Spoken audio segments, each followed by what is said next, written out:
굉장히 예민하고 민감한 분들은 지능이 상당히 높다. 즉 지능이 상당히 낮은데 예민하고 이러기가 힘들다는 거죠. 저 사람이 너무 둔하고 너무 멍청하고 도대체 왜 저러지? 민감한 분들은 이해를 못하는 거예요. 그런데 이제 이분들이 오감이 막 다 열려있고 머리가 되게 좋고 이렇다고 그랬잖아요. 그러니까 이제 이건 어떤 케이스지? 이제 하다 보니까 단순히 예민하다 이런 게 아니라 원장님 주변에 예민한 사람들이 있잖아요. 그런 사람들과의 만났을 때 에피소드 같은 게 있는지. 아니 제가 마침 또 제 지인 중에 정말 최고의 민감한 분이 계세요. 그분이 어느 정도로 민감하냐면 밤에 자는데 천정에서 바퀴벌레 기어가는 소리를 들으셨다는 거예요. 아니 쥐가 달려가는 소리는 내가 이해는 되는데 바퀴벌레 기어가는 소리가 들렸다고? 약간 좀 오바 아닌가? 약간 그런 생각을 했어요. 그리고 아니 갑자기 어느 날 이렇게 이렇게 하는 거예요.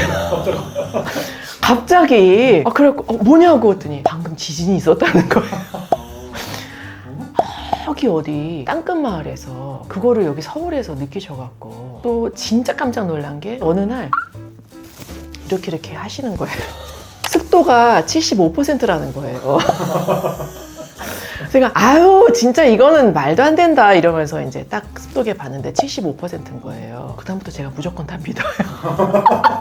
근데 진짜로 다 맞아요. 자동차에서의 뭐에 아주 미세한 소리, 그 다음에 어느 누구도 맡을 수 없는 아주 미세한 냄새를 맡고, 그분이 진짜 천재시거든요. 그래서 이게 상당히 머리가 좋고 지능이 높으면 이제 저런 특징이 좀 있을 수 있나 보다, 제가 이제 그런 생각을 한 적이 있죠. 그러면 혹시 많이 예민한 게 문제가 된다 생각해서 상담을 받으러 오시는 경우도 있나요?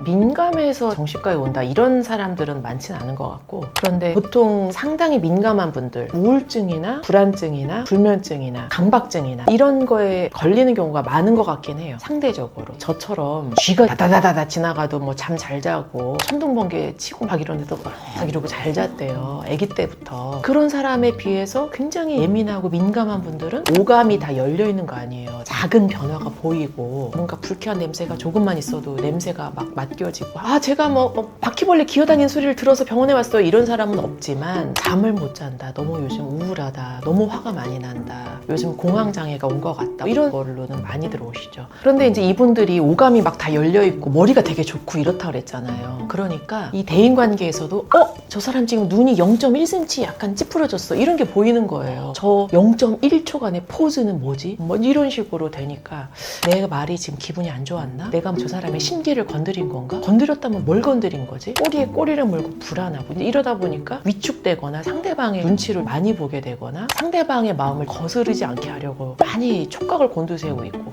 이러다 보면은 대인관계 너무 힘들고 막 기 다 빨리고 그렇게 되는 거죠. 그러면 대인관계에서 어려움을 호소하는 경우도 있어요. 원장님은 그런 분들을 보고 어떤 생각이 드세요? 조금 피곤할 수도 있겠다, 스스로는. 왜냐면 저는 100가지 자극이 있어도 한두 가지만 들어오고 나머지 다 흘리거든요. 근데 100가지 자극 중에 98가지 자극이 들어오면 얼마나 피곤할까. 그런 거는 약간 좀 안 됐다, 그런 생각도 들 때도 있기는 있어요. 그러니까 이제 이건 어떤 케이스지? 이제 하다 보니까 이게 HSP라는 게 있고 상당히 민감한 사람이다. 그래서 제가 이 자료를 준비를 했는데, HSP라는 게 1990년대 미국 심리학자 일레인 아론이라는 사람이 처음 만들어낸 개념이라고 해요. 단순히 예민하다 이런 게 아니라 감각적으로나 정서적으로나 사고방식 이런 게 매우 깊고 강하게 반응하는 특징을 말하는 거라고 합니다. 그래서 HSP인 분들의 특징이 몇 가지가 있는데, 그 중에 하나가 지능이 상당히 높다. 즉 지능이 상당히 낮은데 아주 예민하고 이러기가 힘들다는 거죠. 그래서 아까 말씀드린 그분도요, 우리나라 최고의 대학을 나왔거든요. 그렇게 머리도 정말 좋고 생각이 되게 깊어요. 어떤 분야를 한번 파게 되면 저희들같이 평범한 사람들이 하는 수준이 아니라 막 엄청 깊게 파요. 지능이 낮으면 그거는 불가능한 거거든요. 예를 들어 공간 감각 지능이라든지 그런 게 이제 딱 눈에 바로 들어와야지 예민함을 가질 수 있는 거라서 그런 특징이 있는 것 같습니다. 그 다음에 감수성도 매우 높죠. 제가 쿠쿠닥스의 양용준 원장님의 소개로 선우정아의 도망가자라는 노래를 어느 날 처음으로 알게 됐어요. 그걸 들으면서 정말 너무나 어떤 북받쳐 오르는 어떤 말로 표현하기 어려운 그런 감정을 제가 막 느꼈거든요. 그래서 그 노래를 남편한테 공유를 했어요. 남편이 딱 듣더니 이게 왜? 그래서 내가 너무너무 마음이 힘들었고 내가 이렇게 느꼈어 했더니 그게 뭐?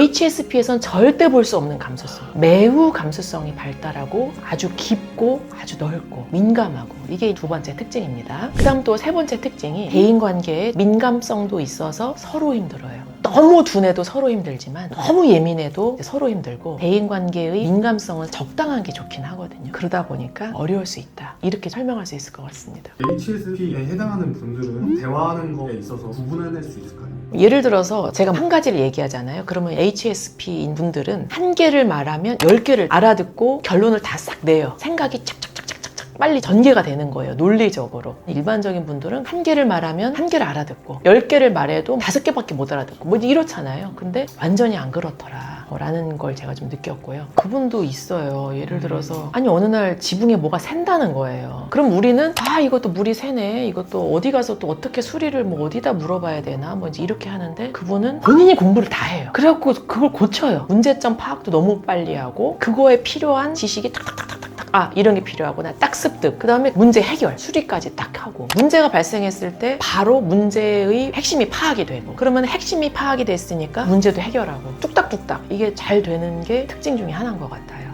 HSP분들이 장점도 있지만 단점도 있을 것 같거든요. 많죠.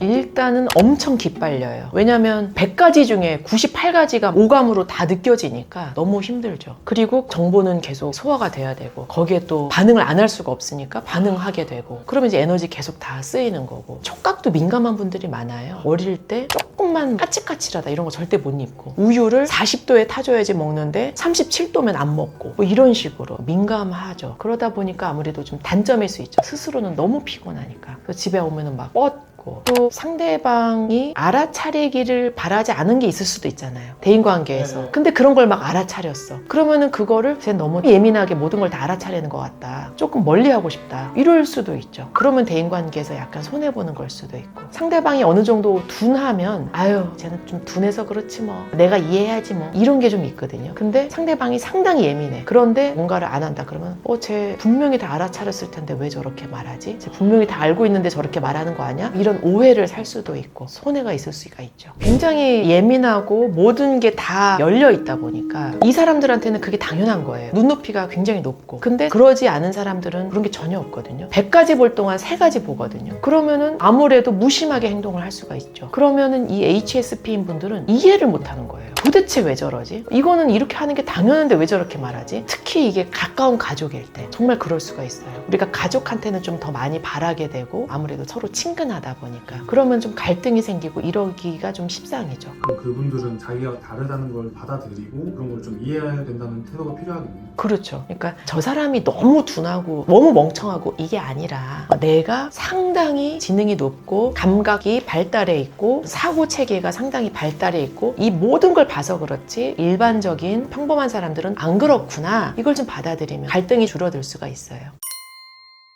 오늘은 HSP에 대해서 알아봤는데요. HSP는 상당히 많은 장점도 있지만 피곤하고 힘들고 원치 않는 갈등을 좀 일으킬 때도 있다. 이런 걸 알아보았습니다. 사실 그런 엄청난 능력을 가진 것은 신께 감사할 일이다. 하지만 그걸 갖지 못한 사람들도 굉장히 많다. 그래서 눈높이를 서로 좀 맞추면 좋겠다. 다른 사람들이 나 정도로 민감하게 못하고 하는 거가 당연할 수 있다라고 생각을 하고 또 본인의 그런 장점은 본인의 일하는 분야에서 잘 살리면 완전 시너지거든요. 그래서 그렇게 승화를 시키면 되게 좋겠다. 그런 생각이 듭니다. 그래서 HSP인가 고민하셨던 분들에게 이 영상이 좀 도움이 되었으면 좋겠습니다. 이번 영상이 도움이 되셨다면 구독과 좋아요를 눌러주세요. 또 주변에 HSP인가 생각되는 분들이 계시다면 이 영상을 널리 공유해주세요. 저는 그럼 다음에 더 좋은 영상으로 찾아뵙겠습니다. 감사합니다. 안녕.